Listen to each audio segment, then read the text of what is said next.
일본 사람들도 그래서 미국 사람들도 이번에 비상계엄을 저지시키는 과정을 보면서 다들 하는 말이 그런 거죠. 부럽다. 우리는 저렇게 못한다. 근데 한국은 그쪽 나라들보다 훨씬 더 큰 규모의 시위대가 나와도 상점을 약탈하거나 불을 지르거나 범죄를 저지르는 일이 없어요. 한국 국민들의 힘이 성장했다라고 봐야 됩니다. 감탄 쪽이 일단 제일 컸을 것 같아요. 사실 유럽에서 프랑스가 목에 힘주고 사는 이유는 우리가 프랑스 대혁명의 나라야. 야, 너희 독일 이런 애들 혁명 제대로 못했잖아. 어설프게 했잖아. 영국도 뭐 너희들 왕도 하나 제끼지 못해서 아직도 왕을 모시고 살잖아. 우리는 다 날리고 혁명에 성공한 대혁명의 나라야. 이런 자부심이 있어요. 자기네들이 프랑스 대혁명의 나라, 가장 봉기를 자주 일으킨 민족이다. 뭐 이런 자부심이 프랑스 사람들한테 있긴 있는데 프랑스도 한국의 명함을 못 내밉니다. 봉기 횟수나 강도나 규모나 뭐 성격에서 뭐 비교가 안 되죠. 자, 그러면 옛날 얘기는 일단 치고 현대로 와서 비교해 보자. 현대에 와서 프랑스에서 정권을 반대해서 일어났던 대규모 항쟁을 꼽으라면 68 혁명이 있을 겁니다, 아마. 근데 그 68 혁명도 유럽과 세계를 뒤흔들긴 했지만 정권을 바꾸지 못했어요. 그러니까 미완의 혁명인 것이죠. 한국은 한국 전쟁 이유만 놓고 보더라도 4.19 혁명으로 이승만을 쫓아냈습니다. 정권 바꿨어요. 그 다음에 80년 광주 민중항쟁이라는 위대한 민주화 운동을 벌여냈죠. 물론 그건 성공하지는 못했습니다만 광주가 10년 뒤에 6월 항쟁으로 이어지면서 군부 독재를 무찔러서 퇴장시켰어요. 이것도 정권 교체라고 사실 보긴 봐야 됩니다. 한국에서 군부 독재가 그 다음부터는 역사 무대 뒤로 사라졌으니까. 그리고 그 뒤로도 끊임없이 항쟁을 하는 과정에서 박근혜 정권 탄핵했습니다. 또 얼마 안 지나서 윤석열 정권도 퇴장시켰습니다. 근데 이 항쟁의 과정을 쭉 역사적으로 고찰해 보면 점점 속도가 빨라지고 그 다음에 평화적으로 바뀌었다는 특징이 있어요. 자, 이건 무슨 얘기냐? 그러니까 처음에는 항쟁을 한번 일으켰다가 군대에 의해서 진압당한 다음에 그거를 깨기까지는 상당한 기간이 흘렀다는 거거든요. 뭐 예를 들면 60년 4.19 혁명이 5.16에 의해서 배반당하고 6월 항쟁으로 그걸 종결시키기까지 27년 정도 걸린 겁니다. 근데 그 뒤에부터는 민주적으로 교체됐기 때문에 항쟁이 일어나지 않았지만 민주적으로 당선된 대통령조차 제대로 못하니까 쫓아내기 시작했는데요. 그게 이제 박근혜 때부터죠. 근데 박근혜 쫓아낸 것은 임기가 꽤 지나서 쫓아냈다면 윤석열은 임기 3년도 잘 못 채우고 지금 쫓겨났어요. 그러니까 마음에 안 들어 쫓아낸다.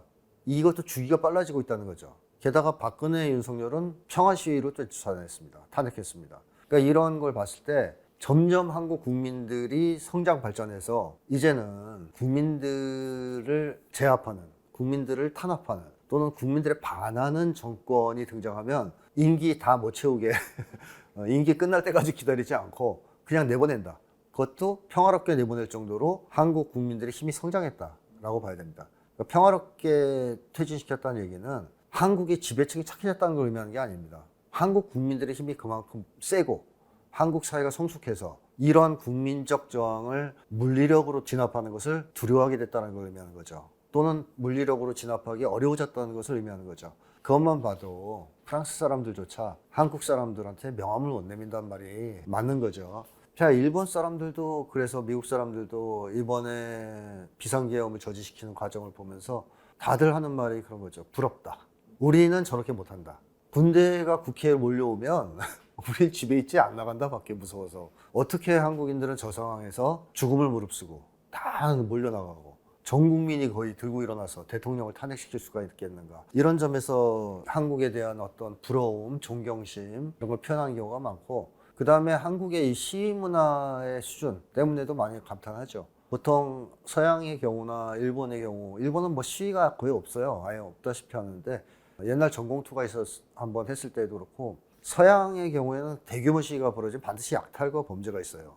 아마 미국 영화들 보면 뭐 혼란, 시위 이런 게 있으면 불 지르거나 상점 터는 장면 아주 빈번하게 보실 겁니다. 그건 왜 그러냐면 그런 일이 실제로 벌어지기 때문에 영화에 담기는 거 아니겠습니까?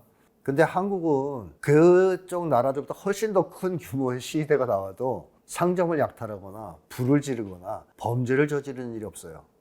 심지어 거리 청소까지 해놓고 사라집니다. 시위대가. 결국 시위대끼리 서로 아끼고 위해주는 문화가 대단하죠. 뭐 음식 차가 등장하고 보온차인가요? 추우니까 그런 차도 등장하고 서로 막 성결제를 하고 이런 식의 서로 돕고 위하는 문화. 그 다음에 흥겹게 즐기는 축제 분위기의 시위문화. 이런 것들이 외국인들이 볼 때는 대단히 높은 민주주의 수준을 보여준 것으로 간주되고 거기에 따른 이제 존경심 같은 거, 감탄 이런 것들을 이제 표현하죠. 한국인이 왜 이렇게 데모를 잘하냐? 솔직히 얘기해서 제가 이 책이 한국인의 마음속에 우리가 있다라는 책인데요. 작년에 나왔을 겁니다. 근데 여기서 한국인의 민족 심리를 분석했는데요. 그 중에서 몇 가지만 가지고 설명을 드리면 우선 한국인의 민족 심리 중에서 가장 중요한 게 우리입니다. 우리. 한국 사람들은 기본적으로 세상을 대할 때 개인을 기준으로 대하기보다는 우리라는 공동체를 기준으로 바라봅니다. 그리고 평상시의 생활도 공동체 생활을 합니다. 한국 사람들은. 우리 공동체는 여러 집단 중에서 가장 수준 높은 집단이라고까지 할 수 있는 건데요. 거의 일심동체 집단이라고 보시면 돼요. 한마음 한뜻이 돼서 움직이는. 예를 들면 2002년인가요? 그 월드컵 있었을 때 한국인들 거리 응원 하지 않았습니까? 그때 그 사람들은 완전 일심동체죠. 한국 선수의 몸 동작 하나하나에 울고 웃는 게 똑같아요. 골을 넣으면 일제히 다 일어나서 만세를 부르고 옷도 똑같은 거 입고 나옵니다. 그러니까 이게 일심동체거든요. 완전히 한마음이 돼서 하나가 돼서 움직이는 경지. 근데 외국 사람들은 이런 수준에 도달하지 못합니다. 어떤 다른 나라들에서 한국의 그때 월드컵 거리 응원이 너무 부러워서 자기들도 해보려고 정부에서 지원까지 가면서 시도해봤지만 성공한 나라가 없었어요. 그러니까 이거는 정부에서 만들어낼 수 있는 응원 문화가 아니고 민족성이 뒷받침이 돼야 가능한 응원 문화다라는 것이 사실 그걸 확인이 됐죠. 자, 한국 사람들이 이러한 성향이 있다는 것은 뭘 의미하냐면 독재자가 등장한다 또는 뭐 폭군이 등장한다 라고 했을 때 거기에 대한 대응을 개인 차원에서 하지 않는다는 의미입니다. 그럴 때 우리 공동체 중심으로 대응을 한다는 거예요. 그러면 압제자나 독재자가 등장했을 때 나라든 개인을 중심으로 바라보면 나갈 수가 없어요. 군대를 동원하고 그러는데 어떻게 국회의사당으로 달려갑니까? 우리를 중심으로 대하면 나갈 수가 있습니다. 일단 이건 내 문제가 아니라 우리 문제라고 생각하는 게 하나 있고 내가 나가면 다른 사람도 나올 것이라는 믿음이 있어요. 일심동체라는 생각이 드니까 다 같이 나올 것이다. 그럼 우리가 못할 게 뭐가 있냐? 그래서 한마디로 이 우리 한국인의 이 독특한 우리주의 내지 우리성은 한국인들을 굉장히 자신감 넘치는 사람들을 만들었다고 볼 수 있습니다. 항상 우리를 중심으로 문제 해결을 해왔기 때문에 우리에 대한 믿음, 인간에 대한 믿음이 강해요. 우리가 할 수 있다. 뭐 쉽게 하면 이런 게 있는 거죠. 자, 계엄 사태 우리가 힘 합치면 뚫어낼 수 있다. 이렇게 보는 거죠.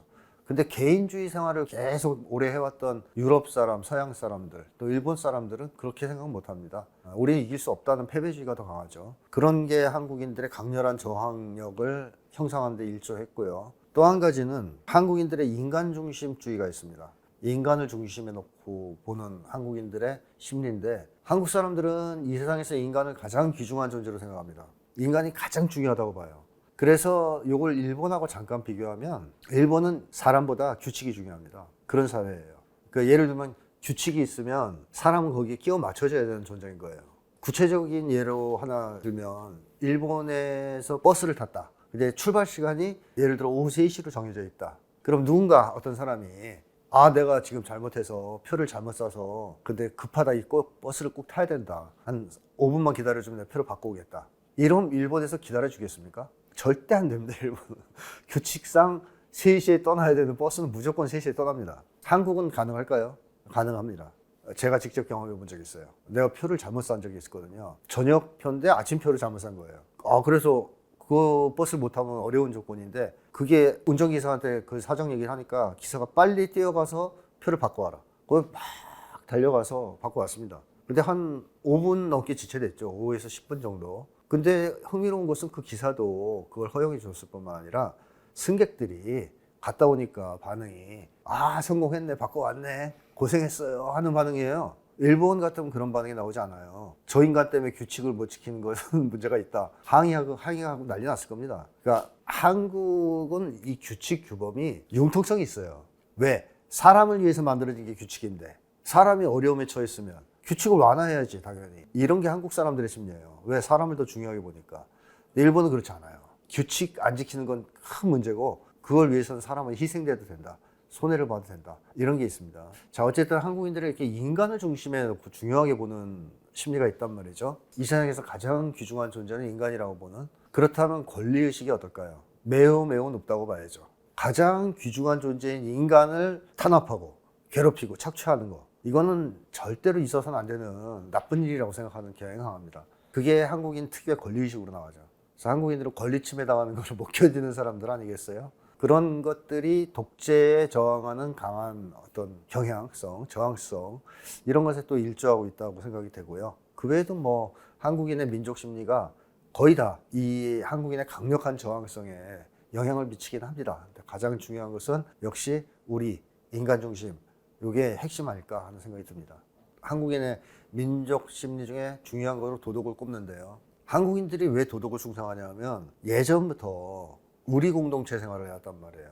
물론 지배층하고 백성들이 우리 공동체는 아니었어요. 지배층은 백성들을 괴롭히고 지배하고 탄압하고 막 착취하고 못 살게 굴었습니다. 그러나 일반 백성들끼리는 사이좋은 우리 공동체 생활을 꾸준히 해왔어요. 자, 역사적으로 5,000년 동안 이렇게 살아온 우리 민족이기 때문에 한국인들은 공동체 내에서의 문제를 힘으로 해결하는 걸 좋아하지 않습니다. 당연히. 그건 있어서는 안 된다고 생각해요. 그럼 뭘로 해결해야 된다고 생각했느냐? 도덕입니다. 도덕 자체가 원래 공동체의 유지 발전을 위해서 만들어진 규범이거든요. 그렇기 때문에 한국인들은 도덕을 굉장히 중요하게 생각하고 도덕으로 문제를 해결해야 된다고 생각해요. 그래서 한국 사람들은 어떤 문제가 발생하면 제일 먼저 따지는 게 네가 잘했냐 내가 잘했냐입니다. 그러니까 뭐 얼만큼 몇 %씩 과오가 있고 이렇게 계산적으로 따지지 않아요. 일단 도덕적으로 누가 옳으냐 그르느냐를 따지려고 그래요. 그래서 도덕적 우열 경쟁을 굉장히 많이 하는 사람들인데 한국 사람들이 그만큼 과거부터 도덕을 중시했다는 거죠. 그러면 이게 어떤 문화로 나타났냐면 중국인들이 한국인들을 보고 놀란 어떤 역사 기록들이 있어요. 그 중에 하나가 한 배가 중국에 필요했는데 선원들이 한참 굶었을 거 아닙니까? 그러니까 중국에서는 식사를 갖다 주니까 막 달려들 줄 알았던 거죠. 서로 먹겠다고. 그러지 않고 그렇게 오래 굶었는데도 연장자부터 갖다 드리면서 나눠 먹는 법을 보고 막 감동을 하는 그런 기록들이 있어요. 중국은 그렇게 안 하니까 감동한 거 아니에요? 중국은 그런 상황에서 밥 먹게 들어가면 서로 먹겠다고 와서 막 달려들고 그랬을 거란 말이죠. 그러니까 우리 민족이 도덕적이다라는 것은 갑자기 생긴 게 아니에요. 오랜 전통이 있어요. 아주 오랜 전통. 뭐 심지어 삼국지 위나라 때 역사서인가? 거기서부터 동이족이 도덕적이라는 얘기가 나오기 시작합니다. 그러니까 굉장히 오래된 거예요. 그러니까 공자도 굉장히 높게 평가하는 알려져 있고요. 그래서 그때부터 한국 사람들이 굉장히 도덕적이다라는 것들이 있었고 여러 가지 역사적 사실을 통해서 그게 증명이 되고 있습니다. 근데 최근에도 역시 그런 전통이 남아서 저는 외국인들이 놀라는 것 중에 하나가 바로 이제 줄 서는 것도 놀라고 또 카페 같은 데다가 핸드폰 놓고 나가는 거, 노트북 놓고 나가는 거 이런 것도 놀라죠. 저거 어떻게 안 가져가지? 근데 미국 같은 경우에는 제가 미국에 살다 오신 분한테 얘기를 들었더니 그거 놓고 나가면 무조건 도둑 맞는다고 생각해야 된대요. 다 훔쳐간답니다. 그래서 내가 도둑이 맞냐? 그랬더니 그게 아니고 평범한 보통 사람들이 옆에 그게 있으면 가져간다는 거예요.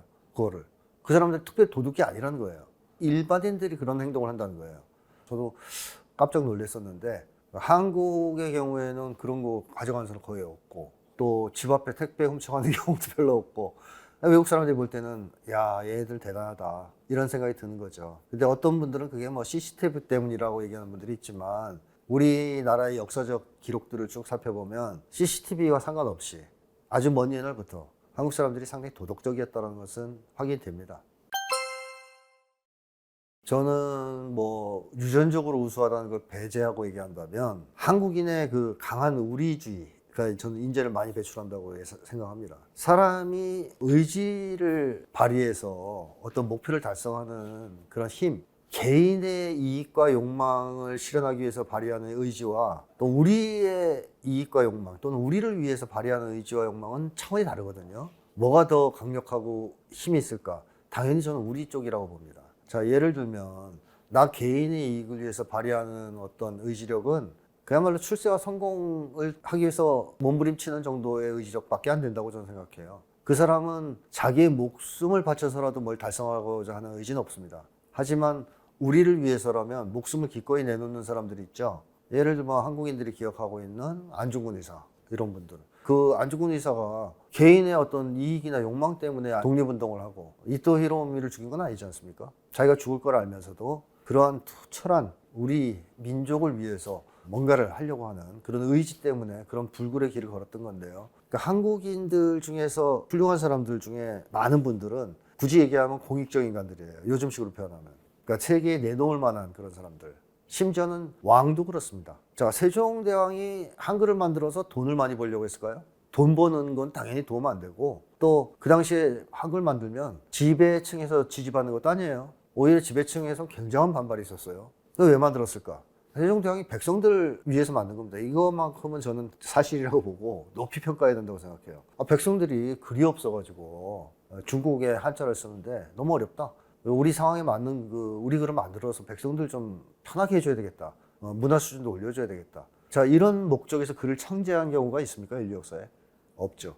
자, 세종대왕이 그런 대단한 위협을 이룩할 수 있었던 주변의 강력한 반대를 뚫고 결국 저는 우리를 위한 활동을 했기 때문이다 이렇게 보는데, 한국인들은 그런 점에서 외국인들하고 비교가 안 돼요. 한국인들의 근면성실함도 저는 사실상 그런 데서 나온다고 보거든요. 나만을 위한 어떤 노력, 노동이라면 그렇게까지 열심히 안 합니다, 한국 사람들. 근데 우리를 위해서, 최소한 우리 가족을 위해서 뭔가를 한다 그럴 때는 한국인들은 그야말로 들소처럼 일한다 그럴까요? 황소처럼 일한다 그럴까요? 국제시장의 아버지, 폭삭소가수다의 주인공처럼 일을 하는 거예요. 그거는 자기를 위해서 그런 게 아니에요. 사랑, 가족에 대한 사랑, 아니면 공동체에 대한 사랑 때문에. 저는 한국에서 훌륭한 인물이 많이 나오는 것은 그것과 관련이 있다. 최근에 한강 작가만 해도 그 소설에서 뭘 다뤘습니까? 공동체의 문제를 다뤘습니다. 5.18이라는. 그렇기 때문에 그런 훌륭한 작가가 저는 될 수 있었다고 생각해요. 원천적으로는 한국인들은 우수한 인재를 많이 배출할 수밖에 없는 민족 심리를 가지고 있다고 보고 있고, 그 다음에 한국인들 특유의 이 문화가 있죠. 앞서도 얘기했지만 힘을 숭상하지 않습니다. 한국 사람들은 도덕, 문화를 숭상합니다. 그래서 한국인들은 예전부터 싸움 기술 같은 거 익히는 건 중요하게 생각 안 했습니다. 그것도 물론 나라를 지켜야 되니까 당연히 해야 된다고 봤지만, 훨씬 더 중요한 것은 정신수양으로 봤어요. 지적 성취 같은 걸 훨씬 더 중요하게 여겼습니다. 그래서 한국인들은 전통적으로 머리에 뭐가 많이 든 사람을 존경하는 게 있어요. 힘센 사람보다는. 일본이 숭배하는 사람들, 또는 일본인들이 열광하는 사람들, 일본 문화 콘텐츠에서 많이 소비되는 사람들을 한번 찾아보시면 다 힘센 사람들이에요. 한국인들은 그렇게 힘센 사람을 숭상하는 게 아니고요, 의적을 좋아합니다. 홍길동 이런 걸 좋아하는데, 그건 왜냐하면 의로운 일을 했기 때문에, 또는 문화적으로 우수한 사람들을 좋아합니다. 자, 그런 점에서 한국 사람들은 이 지적인 훈련, 수양, 이런 것들을 굉장히 중시하는 전통이 있기 때문에 아무래도 저는 그 엘리트를 양성하고 키워내는 데서는 좀 유리한 거 아니냐 하는 생각이 들어요. 다만 오늘날의 한국 사회에서는 신자유주의가 팽배하고 그에 따라 개인이기주의가 너무 만연되다 보니까 오늘날의 한국의 우수한 인재는 거의 의대로 가죠. 근데 중국은 공대로 간다 그럽니다. 한국이 중국한테 뒤처질 수밖에 없는 이유 중에 하나로, 중국의 천재들, 영재들은 다 공대에 가지만 한국의 천재, 영재들은 다 의대를 간다. 이거를 이제 누가 얘기하셨는데 저도 동의합니다. 왜? 개인이 중요하니까. 왜 공대를 가겠어요? 의대를 가는 게 낫지. 물론 중국도 공대 가면 대접이 좋아서 하는 것도 있겠지만, 아직까지 그래도 중국은 어느 정도의 그런 애국심 같은 게 있습니다. 국가의 발전을 위해서 내가 과학자가 되겠다, 이런 사람들이 아직은 있다는 건데, 한국은 이제 거의 없어요.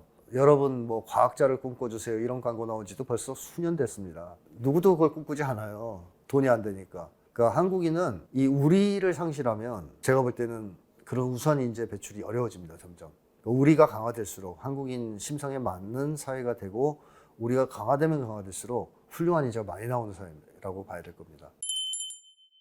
지나가는 사람 막 강제로 잡아가지고 이렇게 넣고 하는 그런 식으로 이제 때우고 있는데요. 전장에 투입되는 사람들이 아직도 교대하지 않고 계속 전쟁을 수행하고 있거든요. 엄청난 피로가 쌓이겠죠. 특히 젤렌스키는 임기를 넘긴 지 1년 몇 개월이 지났습니다. 그걸 비상계엄을 이유로 헌법을 어겨가면서 이제 하고 있는 것입니다. 안녕하십니까. 저는 진제일의 군사력 이해하기라는 블로그를 운영하고 있는 진제일입니다. 반갑습니다. 특히 이제 그 병력이 부족해가지고 3년 반 동안 하다 보니까 병력이 되게 부족합니다. 그래서 뭐 길거리에서 강제로 이렇게 끌어가는 그런 일이 일어난 지가 1년 반이 넘었어요. 1년 반이 훨씬 넘었고, 이제 서방 언론에서는 그걸 보도하지 않고 있다가 작년 초부터 보도를 하기 시작했습니다. 실제로 우크라이나 전선에는 심지어 다운 증후군인 사람도 전선에 참호해서 근무를 하고 있고, 최근에는 70세까지 이제 징집을 하기로 돼 있죠. 그리고 14세부터 군대에 갈 수 있습니다. 캠프 형태로 해서. 그래서 실제로는 굉장히 병력이 부족한 상태에 있다. 그래서 그로 인해서 사회적 혼란이 많이 일어나고 있고, 그리고 여러분들이 러우전, 특히 러시아 우크라이나전에 관해서 굉장히 좀 처음부터 잘못된 지식을 가지고 계신데, 그 이유는 뭔가 하니까 이 전쟁을 있는 그대로 사실대로 보도하면은 전쟁이 되지 않는 그런 상황이었습니다. 그걸 우리가 군사 전문 용어로 내레티브 워페어, 서사전이라고 하기도 합니다. 그래서 언론들이나 심리전 하는 기관에서 정보를 조작해가지고 보도를 하는 거죠. 이제 이 우크라이나전은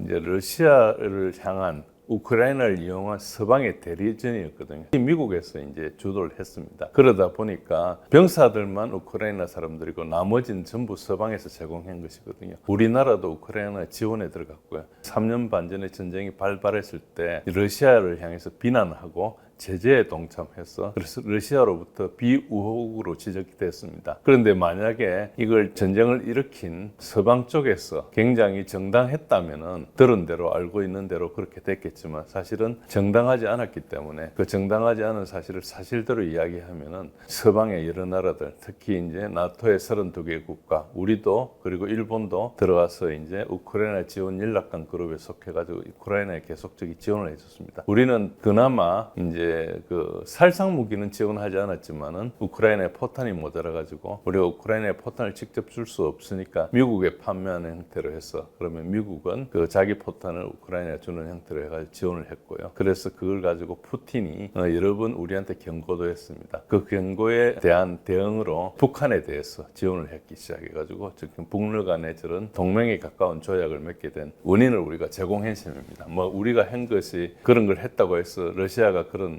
행위를 했다고 하는 것 자체가 정당화될 수는 없지만은 어쨌든 빌미를 제공한 셈입니다. 그 정도로 이 전쟁에 대해서 잘못 판단하고 들어가서 지금 외교적으로 상당히 데미지를 입었고, 경제적으로도 그렇고 그렇습니다. 특히 이제 젤렌스키 대통령이 화상 통화로 이렇게 우리나라 국회에 회의도 하기도 하고, 젤렌스키 대통령의 부인이 한국에 방한하기도 하고, 상당히 우리가 친우크라이나 쪽으로 했었고, 우리 사회에서는 우크라이나를 돕겠다는 모금운동까지도 일어나고, 심지어는 우크라이나가 정의편이니까 그들 위해서 싸우기 위해서 민병대에 지원한 사람들도 뭐 소수지만 있습니다. 이런 모든 것들이 정보에 대한 잘못 판단으로 이루어졌고, 그게 내러티브 워페어의 가장 큰 그것입니다. 수천억 불을 지원했는데 그 지원 자체도 또 내러티브 워페어를 하지 않으면은 전쟁이 되지 않는 상황이었죠. 그렇게 되기 때문에 제대로 보시기 시작하면은 아마 좀 기분이 나쁘시기도 하고 원통하시기도 하고 속았다고 생각하시기도 하고, 또 혹은 지금까지도 그걸 그대로 아시고 러시아를 이렇게 나쁘게 보기도 하고 그러실 겁니다. 그리고 그 덕분에 이제 우리 러시아에 대한 호감도 조사해서 우리나라가 세계에서 두 번째 혹은 세 번째로 러시아를 나쁘게 보고 있습니다.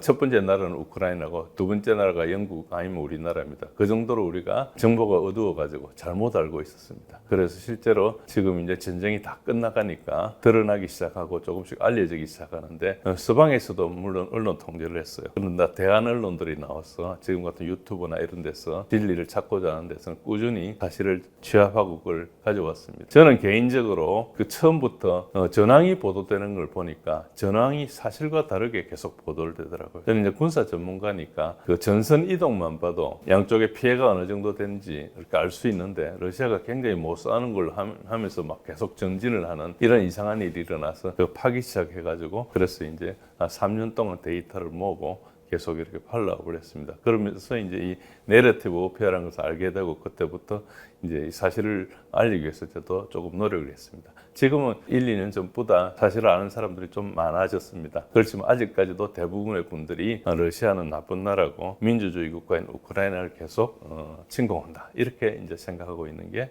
지금의 현실입니다.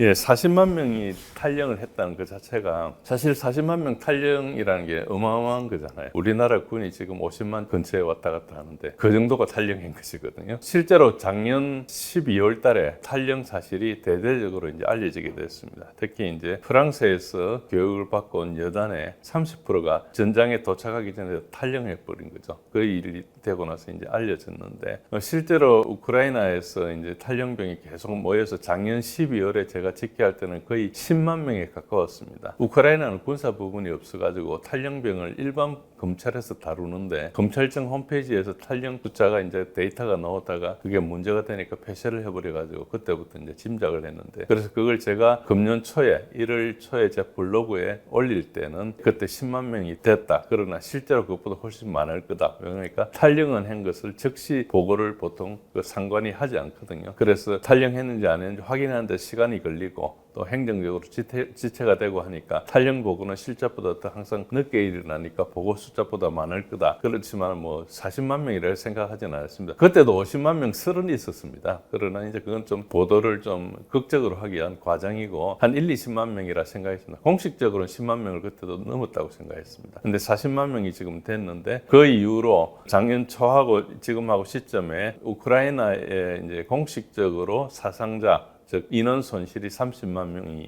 이상 달성된 걸로 러시아 공고에서 보고 있거든요. 그거하고 동일한 숫자가 이제 탈영한 것이죠. 그러니까 30만 명이 죽거나 다치거나 했고 30만 명이 탈영한 거다 이렇게 보시면 됩니다. 지금은 그렇게 이제 40만 명이나 자리를 비우면은 전투가 되지 않죠. 그래서 지금 현재 이제 있는 전선은 거기에 이제 우크라이나가 한 10여 년 동안 굉장히 튼실하게 지어놓은 어떤 요새화되어 있는 데인데 도네츠크에 있는 그런 지역입니다. 돈바스 지역에. 그 요새화된 지역에도 사람이 없어가지고 막상 러시아군이 들어가면은 별로 저항이 없는 그런 상태로 사람이 없다 이렇게 보시면 되고요. 그래서 이제 아까 앞에서 버시피케이션이라 그러는데 지나가는 사람 막 강제로 잡아가지고 이렇게 넣고 하는 그런 식으로 이제 떼우고 있는데요. 또 다른 한편으로는 3년 반 전에 전장에 투입되는 사람들이 아직도 교대하지 않고 계속 전쟁을 수행하고 있거든요. 엄청난 피로가 쌓이겠죠. 전투를 하고 뒤로 빠져가지고 좀 휴식을 취하고 다시 돌아오고 이런 현상이 일어나는 것이 아니고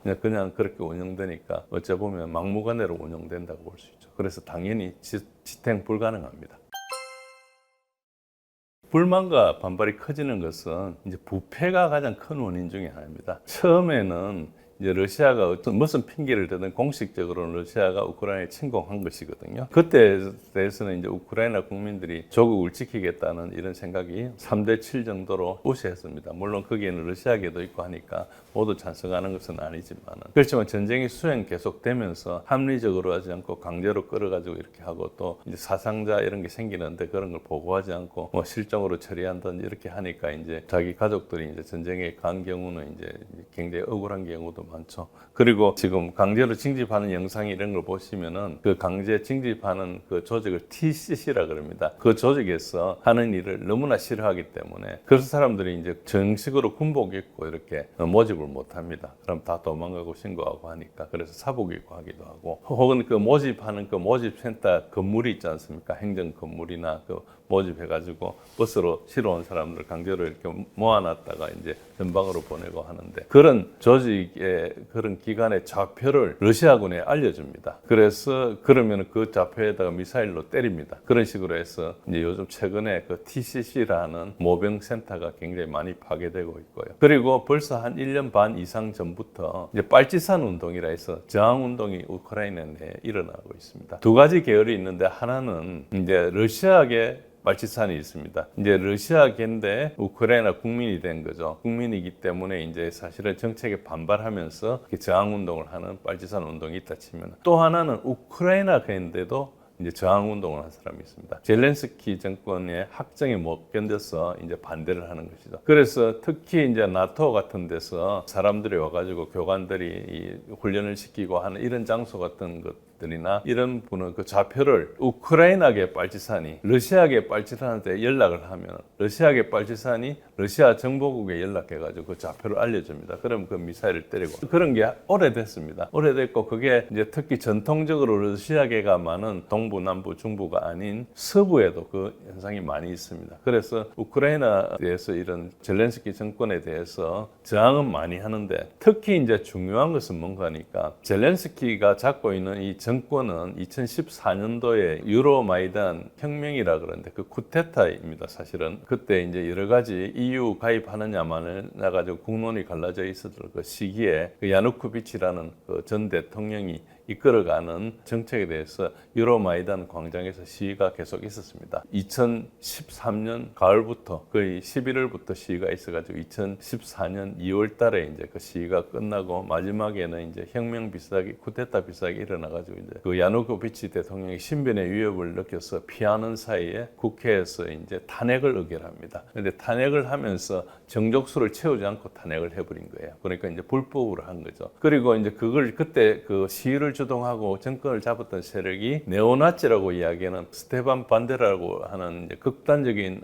민족주의자가 이끄는 그 조직의 계열입니다. 그 네오나치가 그걸 주동했는데 네오나치는 우크라이나에서 뭐 대통령 선거에도 나오고 여러 번 했습니다. 아무리 많아도 합쳐서 5%의 지지율도 못 얻는 극단적인 조직입니다. 그런데 이 사람들이 이 혁명 쿠데타 때 이제 자기 조직이 있으니까 그걸 힘을 잡아가지고 거의 정치인들을 이제 자기 부리듯이 하는 것이죠. 특히 젤렌스키는 2019년에 대통령 선거를 해가지고 대통령 될 때 그때 있었던 돈바스 내전, 5년간 있었던 돈바스 내전을 평화롭게 하겠다. 이걸 당선 플랫폼으로 들어와가지고 대통령에 당선됐습니다. 70여 %를 얻는 압도적인 지지율로 당선됐죠. 우크라이나가 러시아계하고 우크라이나계, 특히 소수계, 뭐 헝가리계 이런 등등으로 많이 갈라져 있는 나라인데도 불구하고 70몇 %를 얻었다는 것은 그때 당시에도 전쟁에 지친 이제 우크라이나 국민들의 어떤 정서를 대변한 것이죠. 그런데 이 사람이 당선되자마자 바로 네오나치한테 협박을 받습니다. 그래서 지금도 이 사람이 네오나치 계열인지 아니면 네오나치 협박을 받아서 저렇게 된 건지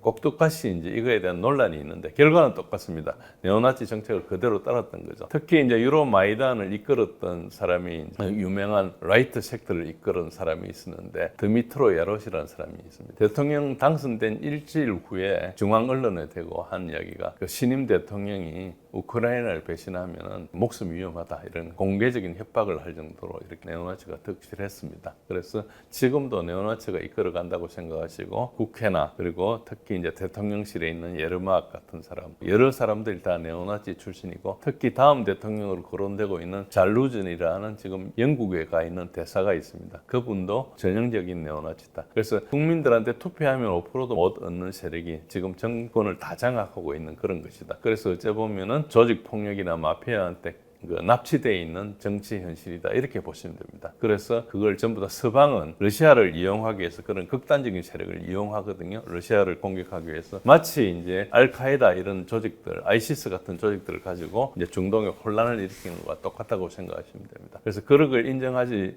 못하거나 그걸 잘 모르시면은 이 전쟁 자체를 굉장히 잘못 보게 되고 이게 민주주의 국가인 우크라이나에 대해서 왜 러시아가 멀쩡하게 공격하는지 그거에 대해서 지금도 많은 분들이 분노하고 계신데 사실은 그건 잘못 알고 계신 겁니다. 러시아는 과거 소련과 달리 어쨌든 형태는 민주주의 국가입니다. 러시아가 엄청나게 민주주의 국가라고 하기는 힘들지만 제도상으로 모든 게 다 민주화되어 있다. 그렇다고 생각하시면은 우크라이나가 훨씬 더 지금 독재적인 국가고 특히 젤렌스키는 임기를 넘긴 지 1년 몇 개월이 지났습니다. 작년 5월 달에 임기를 넘겼습니다. 그래서 1년 지금 3, 4개월을 지나가고 있는데 그걸 비상계엄을 이유로 그거는 우크라이나 헌법에도 그런 말이 전혀 없거든요. 그래서 헌법을 어겨가면서 이제 하고 있는 것이죠. 그래서 푸틴은 절대로 젤렌스키를 만나지 않겠다. 이런 이야기를 하고 있어요. 그 이유가 뭔가니까 만약에 서명을 하고 났는데 이 사람이 무자격한 사람이기 때문에 이제 서명을 할 수 없다는 것이죠. 그런 이유가 있습니다.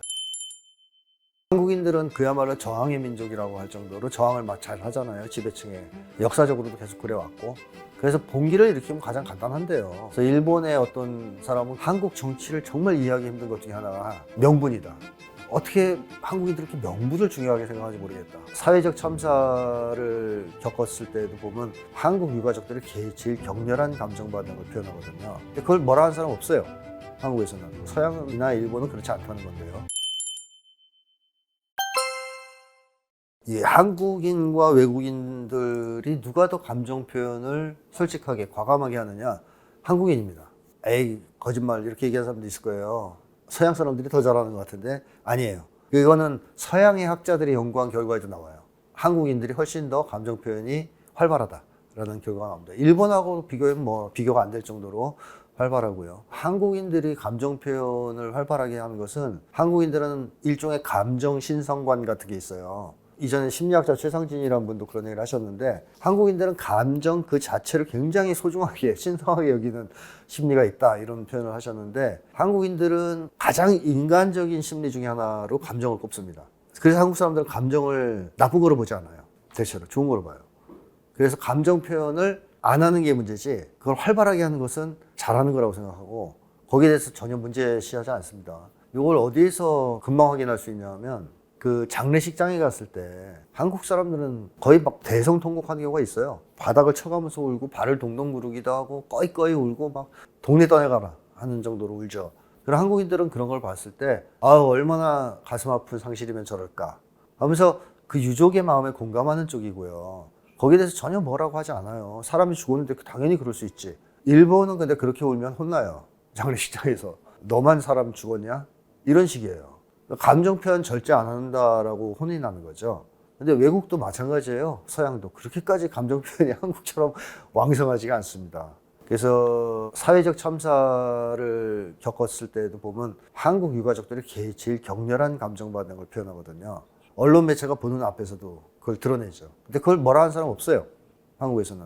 그러니까 그만큼 감정 표현에 대해서 너그럽고 열려있는 사회가 한국 사회다. 이렇게 볼 수 있고 서양이나 일본은 그렇지 않다는 건데요. 자, 이게 이제 분노 표현과도 관련이 있는데 그렇다면 왜 한국 사람들은 감정 표현에 그렇게 너그러울까? 이 목적이 달라서 그렇습니다. 일본이나 서양 같은 외국에서는 분노 감정을 표현하는 목적은 상대방과 갈라서기 위해서 또는 뭐 싸우기 위해서라고 보시면 돼요. 그러니까 서양인이나 일본인이 강한 분노 감정을 표현한다 그러면 이제 너랑 나랑 끝이다라는 얘기예요. 넌 이제 끝났어 우리는. 또는 나하고 한번 붙자 하는 얘기로 해석해도 틀림이 없습니다. 그러니까 감정 표현의 목적이 사실 서양인들이나 외국인들은 자기의 이익 실현 쪽이 커요. 그걸 위해서 감정 표현을 하는 경우가 많습니다. 소위 이제 사교를 위한 감정이랄까요. 근데 한국인들은 기본적으로 감정 표현의 목적이 다릅니다. 한국인들은 감정 표현의 목적이 우리 관계 형성에 있어요. 우리 관계 유지 발전에 있습니다. 그러니까 감정 표현하는 이유가 우리 관계가 깨지는 걸 막기 위해서인 거예요. 자, 그러면 분노 감정도 그런 맥락에서 한국인들은 표현하거든요. 물론 아주 적대적인 관계에서의 분노 표현은 다르겠지만 그냥 가까운 사적 관계에서의 분노 표현의 경우는 분노를 표현하는 이유는 내 마음을 알아달라는 거예요. 그래서 알아주면 어떻게 되냐? 문제는 해결돼요. 관계가 또 강화됩니다. 이 우리 관계의 핵심 중에 하나가 이심전심이에요. 상대방의 마음을 알아주는 겁니다. 그걸 못 알아주면 매우 서운해합니다. 한국 사람들은. 그래서 서운해, 섭섭해 이건 외국에는 좀 없는 말이거든요. 외국 사람들은 그런 표현이 없어요. 왜냐? 내 마음을 네가 알아줘야 될 이유가 없어요. 상대방이. 그러니까 그런 관계를 추구하지 않아요. 외국인들은. 내가 말로 표현하면 돼요. 내 마음을. 안 하면 모르는 거고. 근데 한국인들은 말로 표현 안 해도 알아주는 관계를 원해. 이심전심. 자, 어쨌든 한국인들의 분노 표현은 일반적인 개인적 관계, 공동체 관계에서는 내 마음을 알아줘.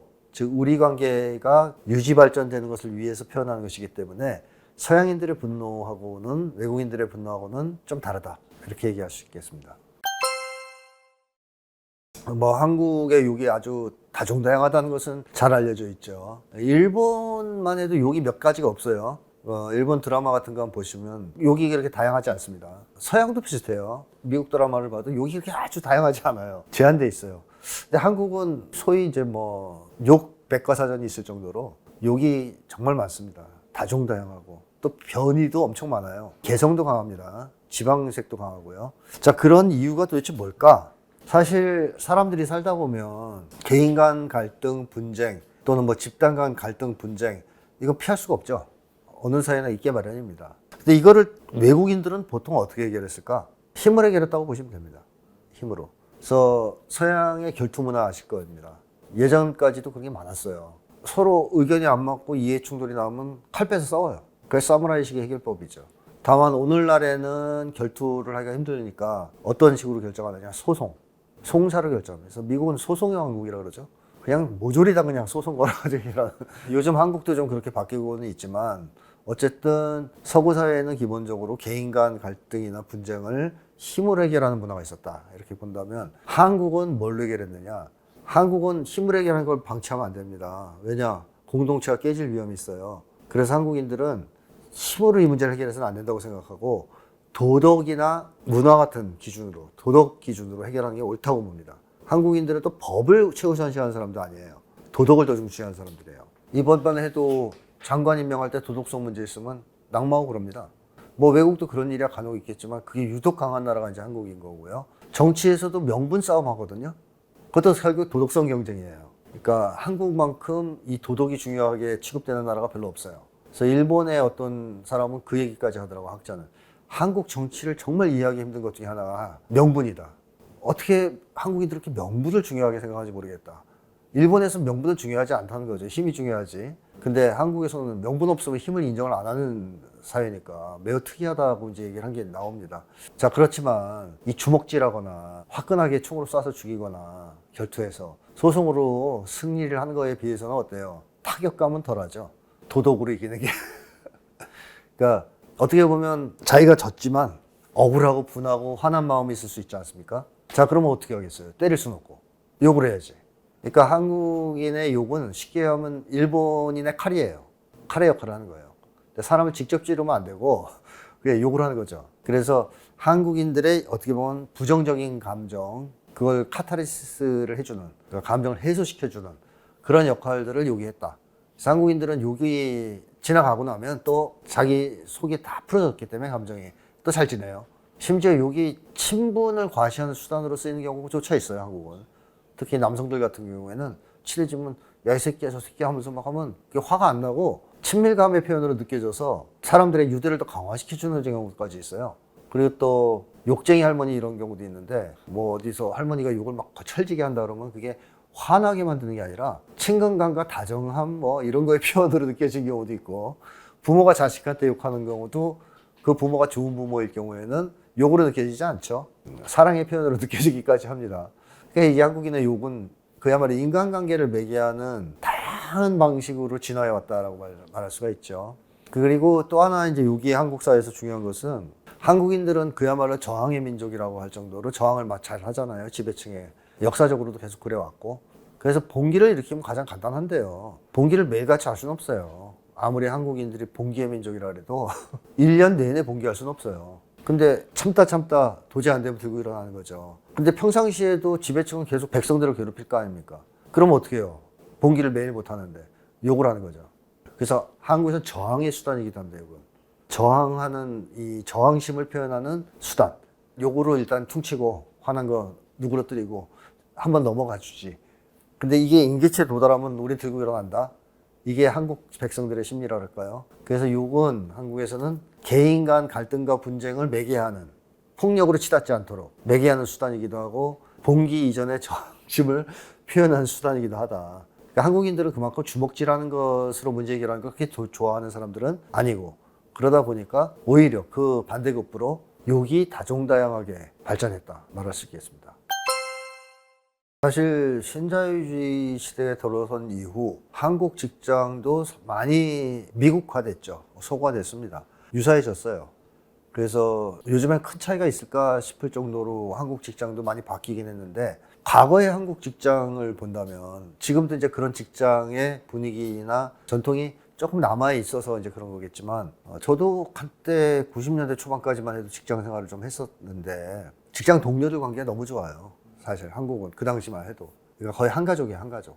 물론 위에 있는 못된 관리자나 뭐 간부나 사장까지 그렇게 좋은 한 가족은 아닌데, 일하는 동료들 사이에는 진짜 한 가족 같은 분위기가 지배했습니다. 그래가지고 뭐 점심 때 매일 친하게 놀고 끝나면 같이 술 마시고 서로 집에 놀러 다니고 여행도 같이 가고 뭐 그런 식의 문화. 그러니까 한국인 특유의 그 우리 관계, 우리 공동체를 이루는 이 문화가 있어요. 그래서 직장이 단순한 돈 버는 곳이 아니고 직장 나가서 사람들하고 어울리고 하는 것만큼 또 위안이 되고 힘이 되는 게 없었던 그런 시절이 있었습니다. 그래서 그 문화가 지금도 좀 남아 있어서 외국 직장보다는 그래도 한국 직장이 좀 인간미가 흐르는 곳이다 이런 평가를 받는 건데요. 한국인들은 어떤 곳에서 생활해도 우리 관계를 만들고 싶어 하거든요.